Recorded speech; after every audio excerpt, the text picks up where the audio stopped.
बिस्मिल्लाहिर्रहमानिर्रहीम अस्सलाम वालेकुम। मोअज़्ज़ज़ नाज़रीन किरामी, यूएमटी टीवी के साथ मुझे कहते हैं मोहम्मद अरहम नईम और खुशामदीद कहता हूँ आपको यूएमटी टीवी के पॉडकास्ट में एक बार फिर से।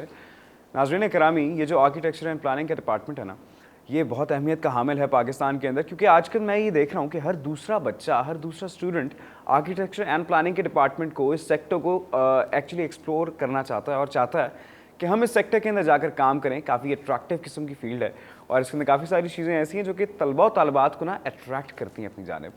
तो आज इसी डेवलपमेंट और आर्किटेक्चर एंड प्लानिंग के ऊपर बात करने के लिए मेरे साथ CEO tab developers mister Taimur Dar sahab मौजूद हैं। क्या चीज़ें हैं इस फील्ड के अंदर जो बच्चों को सीखनी है और दर हकीकत क्या चीज़ें हैं जो शायद हम एज अ स्टूडेंट और एज अ नेशन लैक कर रहे हैं आर्किटेक्चर एंड डेवलपमेंट प्लानिंग के इस पर्टिकुलर सेक्टर के अंदर। अस्सलाम वालेकुम सर, कैसे हैं आप? सर वालेकुम अस्सलाम Arham, thank you for having मी।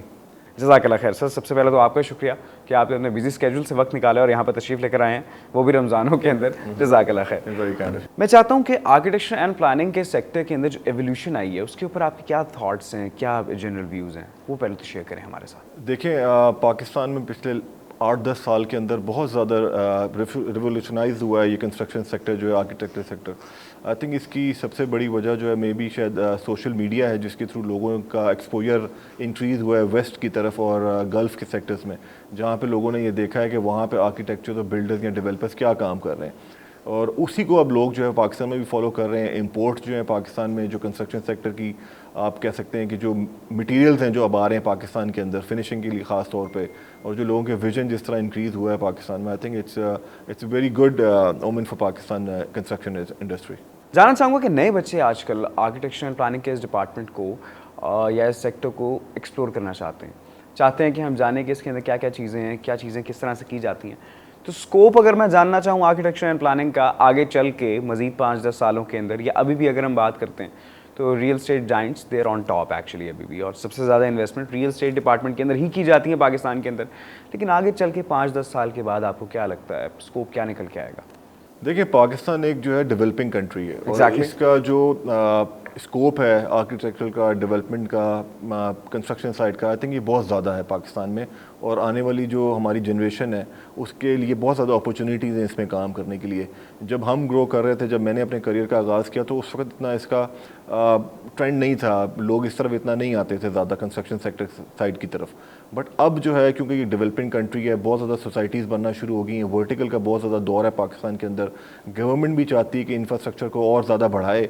तो I think it's going to be a great opportunity for all the people who want to enter this field, because सिर्फ इसके साथ आपका एक्सपोजर नहीं बढ़ता, ये एक लुक्रेटिव फील्ड भी है आपके लिए, जिसमें पैसे बहुत ज़्यादा इन्वॉल्व हैं। अगर आप आर्किटेक्चर भी हैं और अगर आप किसी अच्छे आर्किटेक्चर के साथ काम भी कर रहे हैं, तो वो आपका जो है वो एक्सपोजर तो बढ़ाता ही है, बट आपको साथ एक अपॉर्चुनिटी भी देता है कि आप उससे काम सीख के अपना काम भी आगे जाके स्टार्ट करें। इसी तरह ही रियल एस्टेट डेवलपमेंट की फील्ड हो गई, सड़कें बनाना हो गया, ब्रिजेस बनाना हो गया, सोसाइटीज़ की डेवलपमेंट होगी, किसी तरह का भी काम है पाकिस्तान में बहुत ज़्यादा है, क्योंकि पॉपुलेशन बढ़ रही है। लोग जो एक साथ रहने का कल्चर था वो अब आहिस्ता आहिस्ता ख़त्म हो रहा है पाकिस्तान में। अब हर बंदा अपने लिए एक नई रिहाइश ढूंढना चाहता है। अपॉर्चुनिटीज़ हैं लोगों के लिए आगे जाने की इस फील्ड में। सर, मैं आर्किटेक्चर डिपार्टमेंट की अगर बात करता हूँ, तो आपको क्या लगता है कि आजकल के तालीमी इदारे वो नीड्स फुलफ़िल कर रहे हैं जो कि आर्किटेक्चर एंड प्लानिंग डिपार्टमेंट के स्टूडेंट्स के लिए बेसिक नीड्स हैं? आई थिंक देखें, इसमें जो हमारी यूनिवर्सिटीज़ हैं, हर यूनिवर्सिटी के अंदर अब जो है इसका एक कोर्स जो है वो ऐड कर दिया गया है। और इसके लिए बहुत ज़्यादा एक अब लोगों को एक, क्योंकि मैंने जैसे पहले बात की कि एक्सपोजर बढ़ता जा रहा है, जिस तरह स्टूडेंट्स का एक्सपोजर बढ़ रहा है उस तरह टीचर्स का भी एक्सपोजर बढ़ रहा है, यूनिवर्सिटीज़ का भी एक्सपोजर बढ़ रहा है। तो अब जो है वो प्रॉपरली लोग इसको एक करियर एज लेना, आगे लेके जाना चाहते हैं। पहले बहुत कम था पाकिस्तान में, बट अब दुनिया, आप समझें कि एक सोशल मीडिया ने दुनिया को आपस में कनेक्ट कर दिया है। तो इसकी वजह से लोग जो है वो बहुत पैशनेट हो गए हैं इस फील्ड के ऊपर। और जो यूनिवर्सिटीज़ हैं, अब मैंने नोट किया और भी बहुत ज़्यादा यूनिवर्सिटीज़ में विज़िट करता हूँ, वहाँ पे मैं देखता हूँ कि अब स्टूडेंट्स जो है वो इस चीज़ के बारे में जानना चाहते हैं, इस चीज़ की डिग्री करना चाहते हैं, इसके ऊपर अपना एक पूरा, आप समझें, बैचलर्स इसके ऊपर अपना बेस करना चाहते हैं। पहले जो था, स्टूडेंट जो थे वो बहुत ज़्यादा कम अपॉर्चुनिटीज़ थे उनके लिए, लेकिन अब जो है यूनिवर्सिटीज़ में इसका जो है वो बहुत ज़्यादा एक डिमांड बढ़ती जा रही है लोगों के ऊपर। वो कौन से बेसिक चैलेंजेस हैं और रियल चैलेंजेस हैं जो कि हमारी आर्किटेक्चर एंड डेवलपमेंट ये जो सेक्टर है ये पर्टिकुलरली इस वक्त फेस कर रहा है पाकिस्तान के अंदर? ऐसी क्या चीज़ें हैं जिनकी वजह से हम दुश्वारी का शिकार हैं? देखिए, इसके अंदर जो है वो सबसे पहले तो मैं समझता हूँ कि लॉ एंड ऑर्डर का बहुत ज़्यादा हाथ है, क्योंकि जब भी कोई आर्किटेक्चर जो है आर्किटेक्ट अपना कोई नया डिज़ाइन लेके आता है मार्केट में, तो उसको पेटेंट करने के लिए रूल्स और रेगुलेशन इतने स्ट्रॉन्ग नहीं है अभी। उसकी कॉपीज़ बहुत जल्दी निकल आती हैं मार्केट में और वो डिज़ाइन जो हैं वो कॉपी हो जाते हैं। जिसने एक डिग्री की हुई है, जिसने एक पूरा इसके ऊपर अपनी मेहनत की हुई है 4-5 साल की, वो एक आर्किटेक्ट है सर्टिफाइड। बट एक ड्राफ्टमैन जो है वो 2-3 महीने का कोर्स करके वो आर्किटेक्ट की तरह जो है अपने डिज़ाइन बनाना शुरू कर देता है। तो इससे हमारे मुल्क में जो है वो बहुत ज़्यादा एक डिस्करेजमेंट है लोगों के लिए।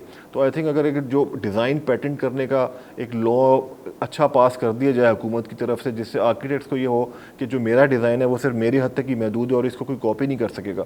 तो I think this is one of the biggest challenges जो आर्किटेक्ट्स को आजकल फेस है पाकिस्तान में। अच्छा, वैसे ऐसा होता है कि अगर आपने कोई अपना पेटेंट डिज़ाइन किया है, कोई अपना डिज़ाइन जो है वो तैयार किया है, वो चोरी हो जाए या उसके अंदर थोड़ा बहुत रद्दोबदल करके मार्केट के अंदर उसी को दोबारा से रोल आउट कर दिया जाए? देखिए होता है, बिल्कुल होता है। आप घरों की मिसाल ही ले लें, अगर कोई आर्किटेक्ट हैं वो अपना एक अच्छा डिज़ाइन बनाते हैं किसी घर का, तो उनके घर का डिज़ाइन इजीली कॉपी हो जाता है। वो आप बाहर से उस घर की पिक्चर ले लें या अंदर से वीडियो बना लें और उसको डिटो आप बिल्कुल बना सकते हैं।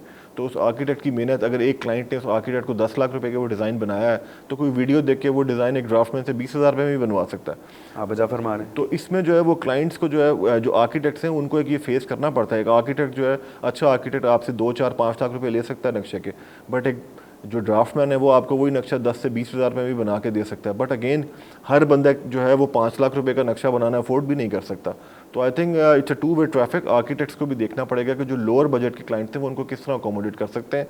अब जैसे हमारी बहुत सारी सोसाइटीज़ हैं जो LDA या गवर्नमेंट से अप्रूव नहीं है, तो वहाँ तो नक्शे जो है वो लोग खुद ही बना देते हैं अपने हाथों से और वो काम करना शुरू कर देते हैं। तो मैं एज ए सेड कि लॉ एंड ऑर्डर को, इस इंडस्ट्री को रेगुलराइज करना पड़ेगा, जिससे जो है वो रियल एस्टेट डेवलपर को, आर्किटेक्ट को, एक स्ट्रक्चर इंजीनियर को, सबको तहफ़्फ़ुज़ मिलेगा। काफ़ी सारी housing schemes, housing societies LDA से अप्रूव्ड हैं और LDA से अप्रूव्ड सोसाइटी को हम सबसे ज़्यादा ट्रस्ट करते हैं कि भाई LDA ने इसको अप्रूव कर दिया है। एक टर्म आजकल आई है TMA अप्रूव्ड। TMA अप्रूव्ड क्या चीज़ है?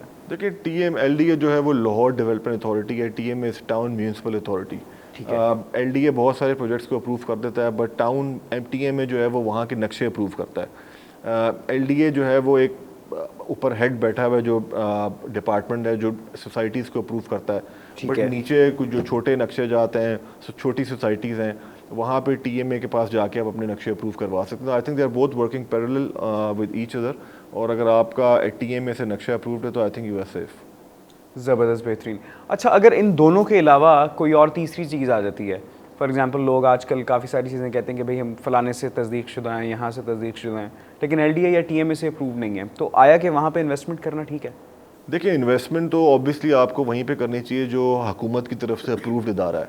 अगर आप वहाँ पे अपनी इन्वेस्टमेंट करते हैं और खुदा ना खास्ता कुछ ऐसा हो जाता है कि जो आपको पैसे वहाँ से नहीं मिलते या आपको वहाँ से प्लॉट नहीं मिलता, तो एटलीस्ट आपके पास कोई एक फोरम है जहाँ पे जाके अपना आप एहतजाज रिकॉर्ड करवा सकते हैं। वरना ये जो फाइल्स का आजकल हमारे मुल्क में कल्चर निकला हुआ है कि लोग जो है वो अभी सोसाइटी बनी नहीं होती और उसके ऊपर फाइल्स के ऊपर बेचना शुरू कर देते हैं, तो इन्वेस्टर जो है वो बिल्कुल इस चीज़ के ऊपर आता है। बट अगेन मैं पहले भी एक जगह पर कह चुका हूँ कि जो क्लाइंट है उसको भी अब ये देखना है कि इंस्टेड ऑफ कि वो 4 सस्ती फाइलें ख़रीदे, वो क्यों ना एक अच्छी महंगी फाइल ख़रीद ले एक अच्छी जगह पर, अपनी इन्वेस्टमेंट को सिक्योर कर ले।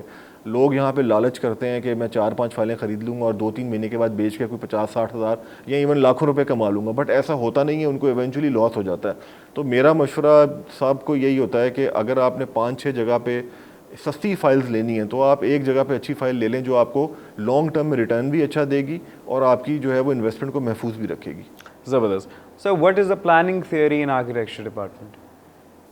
देखें, आप प्लानिंग थ्योरी तो आप ये समझ सकते हैं कि जो आपका क्लाइंट है या आप जो भी चीज़ डिज़ाइन कर रहे हैं, फर्स्ट ऑफ तो आपके माइंड में उसका एक आइडिया होना चाहिए, आपकी ख्वाब होना चाहिए कि आपने बनाना क्या है। उसके बाद ही आप उसके ऊपर जो है वो आगे काम कर सकते हैं। अगर आपकी जो भी रिक्वायरमेंट है, जैसे हम इस बिल्डिंग में बैठे हुए, स्टूडियो में बैठे हुए, तो एक आर्किटेक्ट जो था उन्होंने, उनकी एक नीड थी, कस्टमर की एक नीड थी, उन्होंने उसके मुताबिक इसको बनाया था। तो आई थिंक आप सिर्फ एक चीज़ को उसके ऊपर नहीं मद्देनज़र रख सकते कि इसकी डिमांड क्या है। आपको ये देखना है कि बिल्डिंग की फिजिबिलिटी कैसे बननी है, उसने कॉस्ट कंट्रोलिंग कैसे उस जगह की करनी है, उसकी टाइम फ्रेम को हमने जो है वो कैसे उसको रोकना है। तो आई थिंक 5-7 चीज़ें जो इसको कंबाइन करके जो है वो आर्किटेक्चर की थ्योरी जो है वो बनती है हमारी।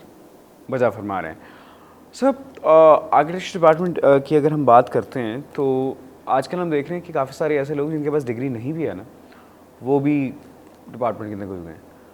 तो ये आया कि ज़्यादती नहीं है उन लोगों के साथ जो डिग्री करके और एक पूरा 4-5 साल का अरसा देकर इस डिपार्टमेंट को निकले हैं, और कुछ ऐसे लोग आ जाते हैं बीच में, जिस तरह हम अभी आगाज़ के अंदर बात जिनके पास कोई डिग्री नहीं है, वो ऑथराइज नहीं है, लेकिन वो आकर फिर भी उन लोगों के हक को खाना शुरू कर देते हैं जिन्होंने दरहकीकत 4-5 साल डिवोट किए एक पर्टिकुलर फील्ड के अंदर। आपको क्या लगता है ये चीज़ गलत है या नहीं? देखिए डेफिनेटली गलत तो है, बट आर्किटेक्ट जो है वो अपने नाम और अपने नाम से नहीं बल्कि अपने काम से जाना चाहता है। बहुत सारे स्टूडेंट्स हैं हमारे मुल्क में जो अफोर्ड नहीं कर सकते 4 साल या 5 साल एक आर्किटेक्ट की डिग्री लेना, बट उनका ये पैशन है काम करना। वो एक छोटी DAE की डिग्री करते हैं जिसमें सिविल की डिग्री होती है, उसके अंदर वो ऑटोकैड में ड्राफ्टिंग करना सीख लेते हैं, और जो अच्छे लोग होते हैं वो उसके अंदर उनका एक्सपोजर होता है, वो उसको सीख जाते हैं, वो एज एन आर्किटेक्ट काम करना शुरू कर देते हैं। बट डेफिनेटली अगेन जिस इंसान की 4 या 5 साल की एक पढ़ाई की मेहनत है वो उसको कभी भी बीट नहीं कर सकते। बट अगेन मैंने पहले भी कहा कि ये पूरी दुनिया में ये होता है। अच्छे आर्किटेक्ट्स जो हैं वो अपने काम की वजह से जाने जाते हैं, पहचाने जाते हैं। जो ड्राफ्टमैन और सिविल बनाने वाले लोग होते हैं वो कभी भी एक आर्किटेक्ट के जो विजन है उसको नहीं पहुंच सकते, क्योंकि आर्किटेक्ट ने एक पढ़ा होता है, उसको पता होता है कि यार मैंने 5 साल के अंदर क्या सीखा है। जो एक डिप्लोमा होल्डर है वो कभी भी इस चीज़ को कम्पीट नहीं कर सकता। सर, अगर हम अर्बन प्लानिंग की बात करते हैं तो अर्बन प्लानिंग पहला वर्ड जो हमारे जहन के अंदर आता है देखने के बाद लाइक पॉपुलेशन मैनेजमेंट, कि हमने क्या चीज़ कहाँ पर, कितने लोग कहाँ पर मतलब कि प्लॉट करने। अर्बन प्लानिंग बेसिकली क्या है? देखिए अर्बन प्लानिंग बेसिकली तो ये है कि हुकूमत जो है वो स्पेसिफाई कर देती है एरियाज़, क्योंकि इन एरियाज़ में जो है वो पॉपुलेशन ने जाना है या डेवलपमेंट ने होना है। ब्राउन, जैसे अब गवर्नमेंट ने रिसेंटली कुछ किया है, गुलबर्ग में ब्राउन एरियाज़ कर दिए हैं, ग्रीन एरियाज़ कर दिए हैं, कुछ जगह पे ब्लू एरियाज़ हैं जो कमर्शियल हैं, जो ग्रीन एरियाज़ हैं उनको एग्रीकल्चर पे कर ले गए हैं, ब्राउन एरियाज़ को सेमी कमर्शियल रेजिडेंशियल की तरफ ले गए हैं। तो अर्बन प्लानिंग तो बेसिकली ये है। बट हमारे मुल्क में चूँकि ये शुरू से नहीं होता रहा, जिसको जहाँ पे जगह मिली उसने वहाँ पे अपनी बिल्डिंग बना दी है, वहाँ पे अपनी सोसाइटी उसने बना दी। तो हुकूमत का इसमें बहुत ज़्यादा रोल है। अब हुकूमत ने आके कुछ कंट्रोल करना इसको शुरू किया है, इसीलिए लोग जो है अब वर्टिकल की तरफ ज़्यादा जा रहे हैं, क्योंकि हुकूमत भी ये नहीं चाहती कि आबादी जो है वो इस तरह फैले। हुकूमत चाहती है कि आबादी ऊपर की तरफ जाए ताकि कम से कम जगह इस्तेमाल हो, ज़्यादा से ज़्यादा लोग इसको ऑक्यूपाई कर सकें। आप देख लें कि जितनी भी गल्फ़ की कंट्रीज़ हैं, वेस्ट है, चाइना है, हांगकॉन्ग है, ये सब वर्टिकल की तरफ जा चुके हैं, क्योंकि इन सब ने रियलाइज़ कर लिया था कि अगर हमारी आबादी जो है हॉरिजॉन्टली फैलेगी तो हमारे मुल्क में जो है वो पोल्यूशन का जो है वो हम कंट्रोल नहीं कर सकते, और हमारी जो एग्रीकल्चर लैंड है वो तबाह हो जाएगी। तो इसीलिए वर्टिकल जाना पड़ेगा। पाकिस्तान को भी इस तरफ सोचना पड़ेगा कि वर्टिकली अगर हम जाएंगे तो लैंड ऑफ कॉस्ट भी कम हो जाएगी, हाउसिंग नीड्स भी पूरी हो सकती हैं, और आपको जो है वो सस्ते में घर भी मिल सकता है। अच्छा सर, अगर मैं अर्बन प्लानिंग डिपार्टमेंट की बात करता हूँ तो आपको क्या लगता है कौन सी ऐसी चीज़ें जहाँ पर हम आजकल लैक कर रहे हैं, या कौन सी ऐसी चीज़ें हैं जो हमें पीछे की जानिब धकेल रही हैं? देखिए हमारा अगेन लॉ एंड ऑर्डर ही है, क्योंकि अर्बन प्लानिंग हमारी कोई इस तरह है नहीं मुल्क में। रिसेंटली जाके गवर्नमेंट ने कुछ एरियाज़ को स्पेसिफाई किया, बट अभी भी यहाँ पे लॉ एंड ऑर्डर है नहीं, लोग पैसे दे के अपना काम करवा लेते हैं, जिसकी वजह से जो है वो नुकसान होता है बाकी जो अच्छे डेवलपर्स हैं काम करने वाले। तो अर्बन प्लानिंग में यही आएगा कि गवर्नमेंट को जो है वो स्ट्रिक्टली देखना पड़ेगा, मॉनिटर करना पड़ेगा इन चीज़ों को, जो जो जगह उन्होंने स्पेसिफाई की हैं उन जगहों के अलावा कहीं और पे डेवलपमेंट ना जा सके। अब आप ये देखें कि बरकी रोड पे आप BRB कैनाल क्रॉस कर लें तो इंडिया के बॉर्डर तक जो है वो सोसाइटीज़ बनना शुरू हो गई हैं, बट हालांकि ये अलाउड नहीं है। फार्म हाउसेस बनना शुरू हो गए हैं, 2-2, 3-3 स्टोरी की बिल्डिंग्स वहाँ पे बनना शुरू हो गई हैं। तो ये सारा अर्बन प्लानिंग के अंदर आता है। वहाँ पे सारा एग्रीकल्चर लैंड था जहाँ पे सारे खेत खलियान थे, वो सब आहिस्ता आहिस्ता ख़त्म होना शुरू हो गए, because this no as such urban planning वहाँ पे है नहीं। DHA बहुत ज़्यादा फैल गया है। रायवंड की तरफ आप देखें बहुत सारी सोसाइटीज़ चली गई हैं। तो लाहौर तो इनिशियली छोटा सा एक शहर था, बट अब बढ़ते बढ़ते बढ़ते बढ़ते ये अब काला शकाकू तक अब पहुँच गए, और आई थिंक BRB कैनाल में इंडिया के पास ही बस तकरीबन पहुँच चुके हैं हम, क्योंकि प्लानिंग कोई नहीं है यहाँ पे। हर जिसका दिल चाहता है वो उस तरफ जाके जो अपना काम शुरू करता है, और 2-4 साल के बाद फेस टू फेस बातें होना शुरू हो। बिल्कुल, मैं अब शुरू हो भी गई हैं शायद उनकी लाइटें और हमारी लाइटें एक दूसरे को रात को नजर तो आती हैं। बराबर मारे। सर, अगर मैं अर्बन प्लानिंग की बात करता हूँ तो ये एक ऐसी डिग्री है कि जो हमने अर्बन प्लानिंग पर्टिकुलरली बच्चों को बड़ा कम करते देखी है। तो अर्बन प्लानिंग की डिग्री बेसिकली क्या है? आगे चल के कोई स्कोप निकल के आता है पाकिस्तान में? जो आप हालात बता रहे हैं मुझे तो नज़र नहीं आ रहा। देखिए स्कोप तो इसका बिल्कुल हो गए, क्योंकि पाकिस्तान में भी देखिए लोगों को एक्सपोजर तो आ ही रहा है डिफरेंट चीज़ों एग्जैक्टली। जैसे जैसे कंस्ट्रक्शन में एक्सपोजर आ रहा है, आर्किटेक्ट्स में एक्सपोजर आ रहा है। बहुत बड़े बड़े मायनात आर्किटेक्ट्स हैं इस दुनिया में, पाकिस्तान के अंदर बैठते हैं बहुत अच्छे आर्किटेक्ट हैं जो बड़ी बड़ी बिल्डिंग्स उन्होंने डिज़ाइन की हैं। स्ट्रक्चर इंजीनियर्स हैं, उनके पास जो है वो एक्सपोजर आ रहा है। तो ऑब्वियसली देखें ये urban planning is also a part of this. अगर आप उसको ठीक नहीं करेंगे तो ये बाकी लोग कहाँ पर जाके काम करें? उन्होंने ही एक प्लेग्राउंड प्रोवाइड करना है इन सब लोगों के लिए काम करने का। तो आई थिंक वो एक मेजॉरिटी स्टेक होल्डर है इसके अंदर अर्बन प्लानिंग करने वाले, और उन्हीं को ही पहला स्टेप लेना पड़ेगा। बट डेफिनेटली इसको गवर्नमेंट को रेगुलराइज करना पड़ेगा। अच्छा सर, कुछ बात करते हैं अगर आपकी तो जब आपने आगाज़ लिया था काम का बाकायदा प्रैक्टिकल फील्ड के अंदर, उस वक्त के टाइम में और इस वक्त के टाइम के अंदर कितना डिफरेंस है? देखिए मैं जब अमेरिका से वापस आया 2006-7 में, तो मैंने जब ये काम करना चाहा तो उस वक्त तो ऑब्वियसली एक रियल स्टेट डेवलपर को हमारे मुल्क में कोई इतना अच्छा नहीं समझा जाता था। वो शलवार कमीज़ और वेस्ट कोट वाला कल्चर था। बट अब जो है वो बहुत सारे पढ़े लिखे लोग इस फील्ड में आ चुके हैं। तो मैंने जब स्टार्ट किया तो इवन मेरे दोस्त भी मुझे यही कहते थे कि कोई वाइट कलर काम करना चाहिए, ये क्या काम शुरू कर दिया। तो अब डेफिनेटली बिल्कुल चेंज होगी ये इंडस्ट्री। लोगों के अंदर जो है वो रुझान बहुत ज़्यादा आ गया है, क्योंकि देखें एक तो सबसे पहले ये कि बड़ी कानून जो है इसमें आपको बड़ा सेफ रखता है। आपके पैसे आपके अपने कंट्रोल में, आपने किसी को उधार नहीं देना। जो भी रियल एस्टेट डेवलपर है या कोई भी एक छोटा डेवलपर है या बड़ा डेवलपर है, वो बेच रहा है चीज़ें, उसने किसी को उधार नहीं देना, बल्कि उसने लोगों से पैसा इकट्ठा करना है। सेकेंडली उसके अंदर दूसरी चीज़ ये है कि आपके पैसे सिक्योर हैं, आपने किसी के पास जाके अपने पैसे मांगने नहीं हैं। लुक्रेटिव फील्ड है, इसके अंदर प्रॉफिट्स बहुत अच्छे हैं, तो बहुत ज़्यादा लोग इसके अंदर आ रहे हैं। अब तो बहुत ज़्यादा जो यंग लड़के हैं जिन्होंने कंप्यूटर साइंस पढ़ा हुआ है, आपकी यूनिवर्सिटी के बहुत सारे लोग हैं जो डिफरेंट बिजनेस में, उन्होंने मार्केटिंग में और डिफरेंट जगहों पे, इवन अकाउंट्स में उन्होंने अपनी डिग्रीज की हुई हैं। बट अब वो सारे जो है वो रियल एस्टेट डेवलपमेंट की तरफ मोस्टली आना चाहते हैं, क्योंकि इसीलिए क्योंकि लुक्रेटिव फील्ड है, पैसे का रिस्क इतना ज़्यादा इन्वॉल्व नहीं है अगर आप अच्छी जगह पर इन्वेस्ट कर रहे हैं। तो बिल्कुल आप समझेंगे पिछले 10 साल के अंदर इंडस्ट्री बिल्कुल चेंज हुई है। अगर मैं हाजरा सूरत हाल की बात करता हूँ तो ये टर्म बच्चों को समझ में नहीं आती। मतलब कि मैं भी अभी आपसे बात कर रहा हूँ ना, तो अर्बन प्लानिंग मैंने ये टर्म सुनी है, लेकिन बेसिकली क्या है ये आपसे बातचीत वगैरह करके पता लगा है। आगे चल के 2-4-5 साल गुजर जाते हैं, आप लाहौर की कंडीशन इस तरह से बता रहे हैं कि जगह जगह वो सोसाइटीज़ जो हैं वो बनती चली जा रही हैं, ग्रीनरी वाइड होगी और ग्रीनरी काफ़ी हद तक सोसाइटीज़ के अंदर तो खैर बनाई जाएगी, लेकिन जो खेत हैं जिनकी वजह से हमें ऑक्सीजन मिलती है, नेचुरल लैंडस्केप की बात, एग्जैक्टली वो चीज़ें ख़त्म हो जाएंगी। तो ये आपको नहीं लगता कि नुकसानदेह है इतनी ज़्यादा सोसाइटीज़ को बना देना और नेचुरल जो लैंडस्केप है, नेचुरल जो ज़मीन है उसको ख़त्म कर देना? देखिए डेफिनेटली नुकसान तो है। आप देख लेंगे वेदर चेंज जो हो रहा है हमारे मुल्क में, सर्दियों और गर्मियों का, वो ऑब्वियसली इसका एक रीज़न है। इसी चीज़ का एक रीज़न है, क्योंकि नेचुरल लैंडस्केप हमने ख़त्म कर दिया। अब आप देखें मुरीद के पास भी लोग लाहौर के नाम से सोसाइटीज़ बेचना शुरू कर रहे हैं, तो वहाँ तक तो हम पहुँच गए हैं। और इसी तरह दूसरी तरफ से भी लोगों के शहर बढ़ना शुरू हो गए हैं, कराची में भी इस तरह ही हो रहा है।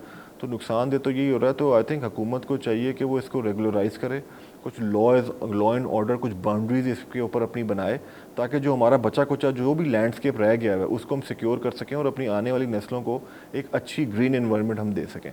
इसीलिए मैंने जैसे पहले भी अर्ज़ किया, इसके लिए ज़रूरी है कि हम लोगों को अब अपना माइंडसेट जो है वो वर्टिकल बिल्डिंग्स की तरफ शिफ्ट करना पड़ेगा। ज़मीन अपनी और छत अपनी के कल्चर से बाहर निकलना पड़ेगा। वर्टिकल में जाएंगे, कम जगह इस्तेमाल होगी, ज़्यादा से ज़्यादा लोगों को उसके ऊपर हम अकोमोडेट कर सकते हैं, सस्ते घर लोगों को मिलेंगे और अपना जो नेचुरल लैंडस्केप है, ग्रीन एरियाज़ हैं, उनको प्रोटेक्ट कर सकेंगे। आप अपार्टमेंट्स की बात कर रहे हैं? जी ठीक है। हम अगर आजकल के दौर के अंदर देखें भी तो बहरिया टाउन वाली साइड के ऊपर भी या लाहौर में रायविंड वाली साइड पे, न्यू लाहौर सिटी के अंदर अपार्टमेंट्स का रुझान जो है वो बढ़ता चला जा रहा है। मतलब बिल्डिंग्स बना दी जाती हैं और उसके अंदर, लेकिन सर आपको नहीं लगता कि अपार्टमेंट एक पुरानी नेचर की अगर मैं बात करूँ, बात थोड़ी सी नाज़रीन करामी थोड़ी सी ना देसी हो जाएगी यहाँ पे, कि फ्लैट्स जो होते हैं उनके अंदर ऊपर नीचे लोग रह रहे हैं, फिर प्रॉपर अगर पाइपलाइन नहीं है तो सिल आती है, छतों के ऊपर भी आएगी, दीवारों के ऊपर भी आएगी। तो आपको क्या लगता है कि अगर हम फ्लैट्स को या अपार्टमेंट्स को अच्छी तरह से फोकस करके बनाएं तो ये काफ़ी हद तक हमारी जो कमी है उसको पूरी कर सकते हैं? देखिए बिल्कुल कर सकता है। हमारे जो ओवरसीज़ पाकिस्तानी हैं वो सारे मोस्टली वहाँ बाहर फ्लैट्स में ही रहते हैं। वेस्ट में भी लोग फ्लैट्स में ही रहते हैं, चाइना, हांगकॉन्ग, इस तरह गल्फ़ हो गया, जितने भी लोग हैं इस कंट्रीज़ के लोग हैं वो मोस्टली फ्लैट्स में रहते हैं। ज़्यादा उनकी आबादी जो है वो फ्लैट्स में ही रहती है। अगेन देखें इसके अंदर जो भी लॉ मेकर है, अगर आप किसी सोसाइटी में काम करें, बहरिया टाउन में जैसे मैं अपनी बिल्डिंग्स बना रहा हूँ अपार्टमेंट्स की, DHA के अंदर हम अपनी बिल्डिंग्स बना रहे हैं, तो वहाँ का जो अथॉरिटी होल्डर है वो हमें पुश करता है इस बात को कि हम अपनी जो मेंटेनेंस है, हम अपनी क्वालिटी को इतना सस्टेन करेंगे एटलीस्ट 10 से 20 साल तक हमारी क्वालिटीज़ डिस्टर्ब ना हो। तो ये डेवलपर्स के ऊपर भी ओनस आता है। लोग अभी भी ट्रस्ट करना चाहते हैं डेवलपर्स को। अब ये डेवलपर्स का काम है कि वो लोगों को इस तरह की चीज़ें प्रोवाइड करें ताकि अगर वो उन जगहों पर रह भी रहे हैं तो एक अच्छी उनको इन्वायरमेंट मिले, उनको एक साफ़ सुथरी जो है वो रिहाइश मिले, बिल्डिंग्स अच्छी तरह मेंटेन हो और उनका जो है वो लॉन्ग लास्टिंग इम्पैक्ट हो, ताकि उनकी जनरेशन उसको यूज़ कर सकें। जो आपने बात की कि जिस सेल आ जाती है या इस तरह के मसले होते हैं, इस तरह के मसले मसाइल तो लोगों के घरों में भी पेश आते हैं। DPC अच्छी नहीं डालते, नीचे से सेल आना शुरू हो जाती है, घर ख़राब होना शुरू हो जाते हैं, बारिश का पानी आता है, खिड़कियों से पानी आ जाता है। तो ये मसले मसाइल तो हैं, बट अगर हम एज ए नेशन अपना थॉट प्रोसेस थोड़ा सा चेंज करेंगे और हम इसको कोशिश करेंगे कि यार हमने सब मिल के इस तरफ काम करना है, तो इंशाल्लाह हम इसका वे आउट ढूंढ सकते हैं। बिल्कुल। सर तैमूर, आप आज तशरीफ़ लेकर आए यहाँ पर, जज़ाकल्लाह खैर, बहुत बहुत शुक्रिया। Thank you very much। ज़बरदस्त किस्म की आपने हमारे साथ बातें करी हैं। और मेरा पहला पॉडकास्ट है ये बेसिकली एक आर्किटेक्चर एंड डेवलपमेंट प्लानर के साथ, तो ये एक अच्छी आपके साथ कन्वर्सेशन थी। और आप ठीक कह रहे हैं, अपार्टमेंट्स, मेरा भी यही पर्सनल ख्याल है कि इंसान छोटी जगह के अंदर एक लग्जरी लाइफस्टाइल को एंजॉय कर सकता है। That's what I personally think. Sir जज़ाकल्लाह खैर, आप तशरीफ़ लेकर आए। Sir thank you very much for having me. जिस तरह सर तैमूर ने बात की कि जो ग्रीन लैंड है हमारा या नेचुरल एग्रीकल्चर लैंड है, वो काफ़ी हद तक कॉम्प्रोमाइज़ भी हो रहा है, तो मेरा ये ख्याल है उनकी तरफ से जो एडवाइस थी वो बिल्कुल ठीक थी कि हम जो अपने सेपरेट घर की जानिब जाते हैं कि हर बंदा प्लॉट लेकर उसको कंस्ट्रक्ट करेगा, अपना घर बनाएगा, वो बहुत ज़्यादा जगह घेर रहा है। तो अपार्टमेंट्स एक अच्छा ऑप्शन है। मेरा भी यही पर्सनल ख्याल है कि अगर आप बिल्डिंग बना देते हैं कोई 10-12 मंजिला किसी अच्छी सोसाइटी के अंदर, और वहाँ पर एक बिल्डिंग के अंदर 60-70 अपार्टमेंट्स मौजूद हैं, तो आपकी काफ़ी हद तक जो जगह है वो सेफ़ हो जाती है। तो आज के पॉडकास्ट के साथ आपका मेज़बान मोहम्मद अरहम नईम आपकी खिदमत में हाज़िर था। ढेर सारी दुआओं के साथ अपना बहुत सारा ख्याल रखिएगा। अल्लाह ने के बाद।